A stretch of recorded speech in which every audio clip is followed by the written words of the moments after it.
श्री स्वामी समर्थ सर्वांना. तर आज आहे दुसरा गुरुवार आणि मस्त पूजा मांडून झाली. आज पूजा मांडताना पूर्ण व्हिडिओ नाही टाकले, पूजा मांडून झालेली आहे माझी. पहिल्या गुरुवारी टाकली होती. आता लास्टच्या गुरुवारी मुकुट दुसरं आणलेलं आहे एकविराचं आणि कोल्हापूर लक्ष्मी आईचं पण, तेव्हा व्हिडिओ पूर्ण टाकेल.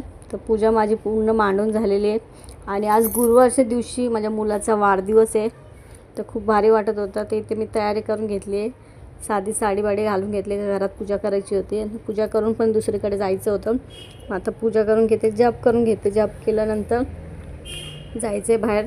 मुलाचा वाढदिवस होता माझा आज आणि खूप योगायोग आला आहे का मुलाचा माझा गुरुवारच्या दिवशी वाढदिवस आला आहे.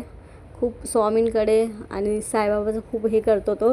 तर तो दर्शनाला गेला आहे, स्वामींच्या दर्शनाला मठामध्ये गेलेला आहे. तर मी ते पूजा केली, त्याच्यासाठी खीर पण बनवली आहे आणि भोग पण दाखवायचं होतं, निवेद दाखवायचं होतं, म्हणून ते करून घेतले. आणि ते सगळ्यांनी त्याचा वाढदिवस खूप चांगला केलं मुलांनी. तर करायची गरज नाही लागली. मला बोलले तू नको मम्मी करू, फक्त त्याला कपडे आणले आणि मुलांनी खूप भारी वाढदिवस त्याचा केला. खूप भारी वाटत होतं. सगळे बघत होते की एवढा भारी चांगला वाढदिवस केला मुलांनी. खरंच असंच चांगलं स्वामींकडे प्रार्थना